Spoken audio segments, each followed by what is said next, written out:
Hay una pregunta que atraviesa siglos de fe, susurrada en confesionarios, murmurada en vigilias, inscrita en las páginas de místicos y doctores. ¿Qué sucede con aquellos que mueren en gracia, pero aún no están listos para contemplar el rostro de Dios?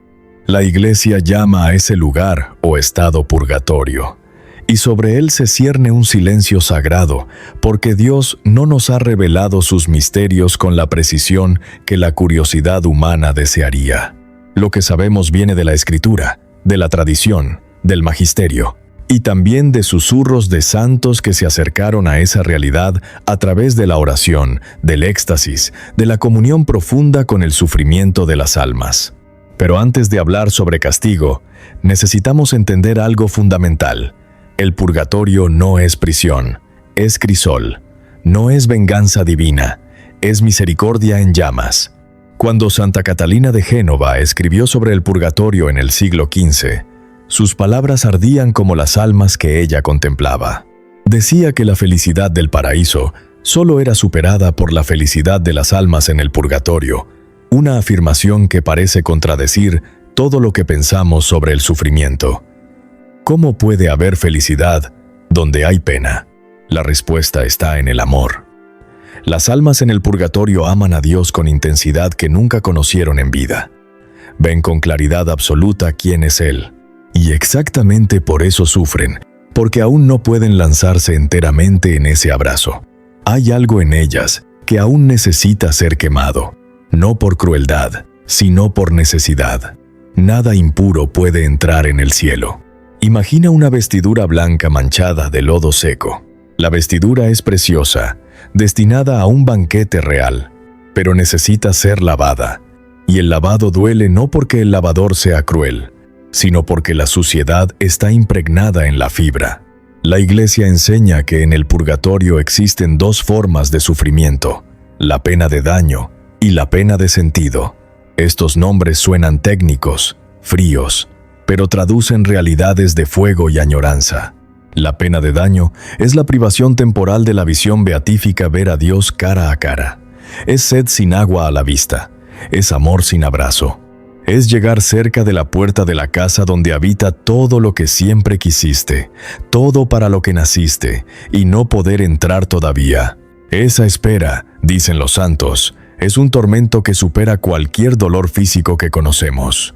Santo Tomás de Aquino, el doctor angélico, afirmaba que el menor sufrimiento del purgatorio excede el mayor sufrimiento terreno. No porque Dios sea tirano, sino porque ahora el alma ve.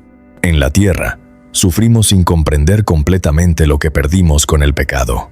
En el purgatorio, el alma conoce perfectamente la gloria de Dios y sabe que aún no puede poseerla. Es el amante impedido de encontrar al amado. Es el niño que ve a la madre a través del vidrio, pero no puede tocarla, multiplicado por infinito. La pena de sentido es aún más misteriosa. La tradición habla de fuego, no el fuego material que quema leña, sino un fuego espiritual que consume las últimas raíces del egoísmo, del orgullo, de la tibieza.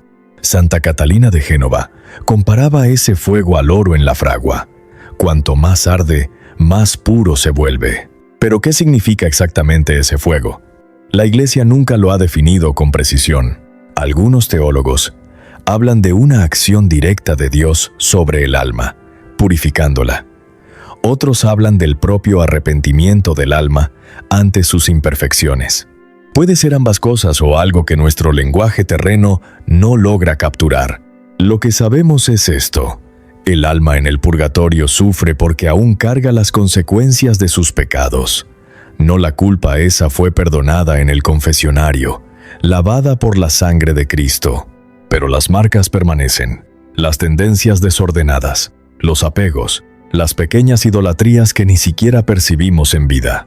San Francisco de Sales decía que entramos en la eternidad como árboles que caen, en la dirección en que estaban inclinados. Si morimos inclinados hacia Dios, vamos hacia Él. Pero si hay ramas torcidas, nudos desviados, necesita haber poda, y la poda duele. Hay relatos de santos que vieron el purgatorio en visiones. Santa Faustina Kowalska, la apóstol de la Divina Misericordia, escribió en su diario que fue llevada por su ángel al purgatorio. Vio almas en gran sufrimiento, algunas de las cuales no eran recordadas por nadie en la tierra. Otras eran ayudadas por las oraciones de los vivos. Notó que había diferentes grados de sufrimiento. Algunos lugares eran menos penosos, otros casi insoportables. Es importante decir, estas son revelaciones privadas. La Iglesia las reconoce como dignas de fe, pero no nos obliga a creer en ellas como creemos en el Evangelio. Iluminan, pero no definen. Sugieren, pero no agotan. El catecismo de la Iglesia Católica es sobrio. Los que mueren en la gracia y en la amistad de Dios, pero imperfectamente purificados, aunque están seguros de su eterna salvación, sufren después de su muerte una purificación, a fin de obtener la santidad necesaria para entrar en la alegría del cielo. No hay detalles sensacionalistas, no hay mapas del más allá, solo la verdad esencial. La purificación existe y duele. Pero aquí está el consuelo que atraviesa toda la doctrina católica sobre el purgatorio. Esas almas están salvadas, ya no pueden perderse. El infierno está eternamente cerrado para ellas. El cielo es certeza, ya no esperanza. Es cuestión de tiempo que puede parecer interminable allí, pero que tendrá fin, y nosotros, los que aún caminamos en la tierra, podemos ayudarlas. Este es uno de las enseñanzas más bellas y más antiguas de la Iglesia. La Escritura ya testimonia la oración por los muertos. El segundo libro de los Macabeos dice: «Es santo y saludable rogar por los difuntos, para que sean libres de sus pecados». Los primeros cristianos inscribían en las catacumbas: «Rogad por nosotros». La comunión de los santos no es interrumpida por la muerte. Cada misa ofrecida, cada rosario rezado, cada limosna dada en intención de un alma del purgatorio alivia su sufrimiento. ¿Cómo? Eso es misterio de la comunión. El cuerpo de Cristo es uno solo. Lo que hacemos aquí reverbera allá. El amor vence a la muerte. Santa Mónica lloró años por su hijo Agustín. Cuando él se convirtió, ella dijo: «Nada más me ata a esta vida». Murió días después. Y Agustín, ahora santo, escribió en las confesiones que rezaba por el alma de su madre, pidiendo que los cristianos también lo hicieran. Él sabía, el amor continúa más allá del velo. Hay una oración antigua que dice: «Eterno descanso dadles, Señor, y la luz perpetua los ilumine». Es súplica por alivio, por fin de la espera, por llegada al hogar. Pero ¿cuál es la duración del purgatorio? ¿Cuánto tiempo permanece un alma allí? La Iglesia no responde. El tiempo después de la muerte no es como el tiempo que conocemos. No hay relojes en la eternidad. Algunos teólogos hablan de instantes que se alargan en intensidad, no en extensión. Un alma puede vivir siglos de añoranza en un segundo fuera del tiempo. Otra puede pasar rápidamente, como llama que consume paja seca. ¿Qué determina la duración? La profundidad de la conversión en vida, la intensidad del arrepentimiento, la fuerza de los lazos que aún nos atan a las cosas mortales. Por eso la Iglesia siempre ha enseñado: vive bien, para morir bien. No por miedo neurótico al purgatorio, sino por amor. Quien vive sumergido en el amor de Dios, quien cultiva el desapego, quien practica la caridad profunda, pasa más rápidamente por la purificación o ni siquiera pasa por ella. San Padre Pío decía: «Reza, ten esperanza y no te preocupes». Y sobre las almas, sufren más por no ver a Dios que por cualquier otra pena. Este canal existe para profundizar nuestra fe y comunión. Si esta reflexión te ha tocado, suscríbete para continuar juntos en este camino de descubrimiento de los misterios sagrados. ¿Existe gradación en el sufrimiento? Muchos doctores y teólogos entienden que la purificación puede variar según los apegos e imperfecciones de cada alma, aunque el modo exacto permanece misterioso. Un alma que murió con pecados veniales leves e imperfecciones pequeñas sufre menos, por menos tiempo. Otra que murió con estructuras de pecado más profundas, aunque perdonadas, sufre más intensamente. Pero, y esto es crucial, todo sufrimiento allí es aceptado voluntariamente. Nadie en el purgatorio se rebela, Nadie lo considera injusto. Al contrario, las almas allí aman su purificación. Desean ser limpias. No cambiarían el purgatorio por la tierra, aún con todo su dolor, porque saben que van camino a casa. Santa Catalina de Génova, nuevamente. No creo que se pueda encontrar felicidad comparable a la de un alma en el purgatorio, excepto la de los santos en el paraíso. Esto desafía nuestra lógica. ¿Cómo puede haber felicidad en medio del sufrimiento? Porque el alma ve el sentido. Comprende que está siendo preparada. Sabe que cada llama la acerca al amado. Es como el dolor del parto terrible, pero lleno de expectativa, de alegría anticipada. Hay también una profunda dependencia de las almas del purgatorio. Después de la muerte, ya no viven el tiempo de merecer como aquí en la tierra. Su peregrinación terrena terminó. Por eso la Iglesia insiste tanto en los sufragios, en las oraciones, en las misas ofrecidas por los difuntos. Las almas dependen enteramente de la misericordia de Dios y de la caridad de los que aún caminan en la tierra. Es humillación profunda, pero también abandono radical a la providencia. Imagina morir y percibir que ya no puedes hacer nada por ti mismo. Solo esperar, solo confiar, solo amar, sin poder actuar. Es pobreza total. Por eso la Iglesia siempre ha implorado: rezad por los muertos, no los olvidéis. Continuamos unidos en la comunión de los santos, aquella misteriosa fraternidad que supera la muerte. Y aunque la oración por ellos es cierta, sobre el modo como las almas del purgatorio pueden o no interceder por nosotros, la tradición espiritual habla con imágenes diversas y conviene mantener prudencia teológica. En las antiguas catedrales europeas, hay capillas enteras dedicadas a las almas del purgatorio, velas encendidas permanentemente, misas diarias.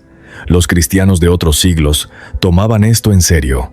Sabían que la muerte no separa a la familia de Dios. Nosotros, modernos, hemos olvidado.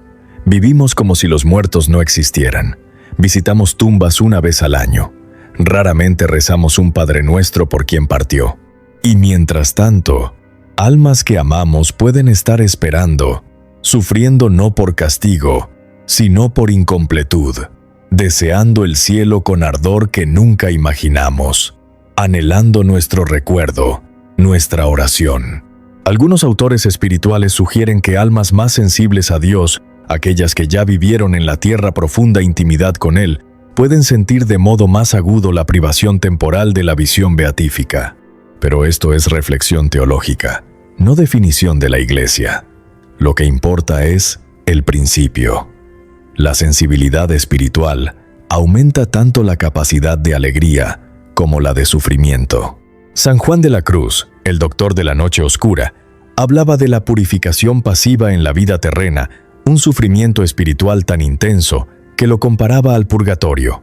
Quien pasa por esa noche oscura en vida puede evitar el purgatorio después, o al menos abreviarlo. Esto no significa que las personas comunes sufran menos en el purgatorio.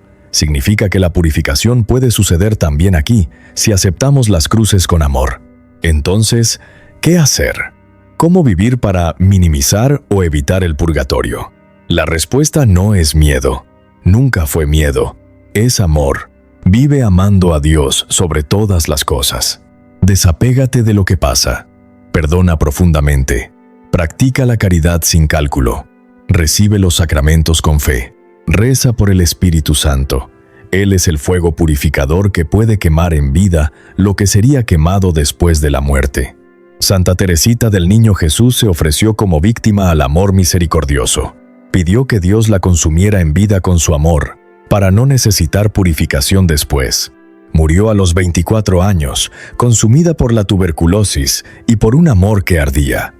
No sabemos si pasó por el purgatorio, pero sabemos que vivió el purgatorio en vida en la enfermedad, en la noche de la fe, en el abandono interior. Podemos hacer lo mismo. No es camino para héroes, es camino para quien ama.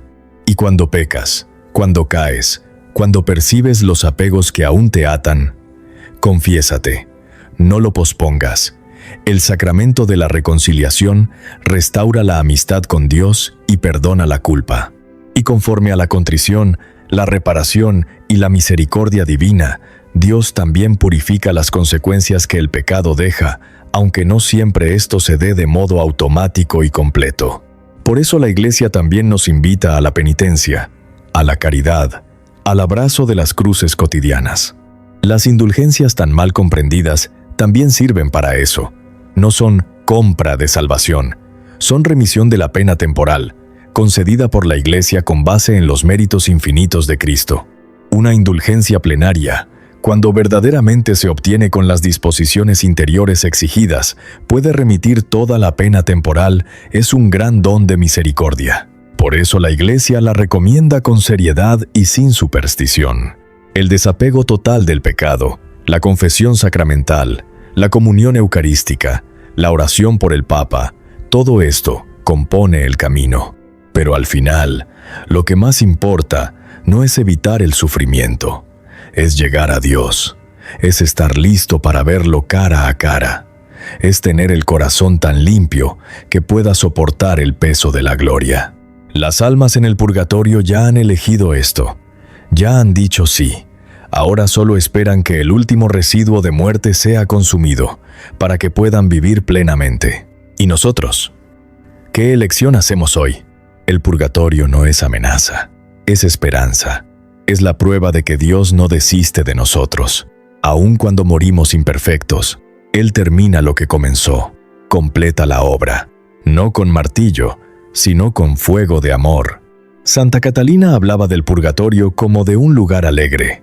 Los santos hablan de él con gratitud, porque allí ya no hay duda, ya no hay tentación, ya no hay riesgo de perderse, solo hay camino cierto hacia casa. ¿El sufrimiento? Sí, es real, es intenso, pero es sufrimiento redentor, es dolor que cura, es llama que libera. Y cuando la última imperfección cae, cuando la última mancha se disuelve, cuando el corazón finalmente está listo, entonces las puertas se abren y el alma vuela a los brazos del Padre. Y allí, en el cielo, todo el sufrimiento del purgatorio será olvidado. Como la mujer que dio a luz olvida el dolor cuando ve al hijo. Como el viajero que llegó al hogar, olvida la fatiga del camino. Porque Dios enjugará toda lágrima, y no habrá más llanto, ni lamento, solo alegría plena, eternamente. Esta es la fe que profesamos. Esta es la esperanza que nos sostiene. Y por eso rezamos. Descansen en paz. La luz perpetua los ilumine. Amén.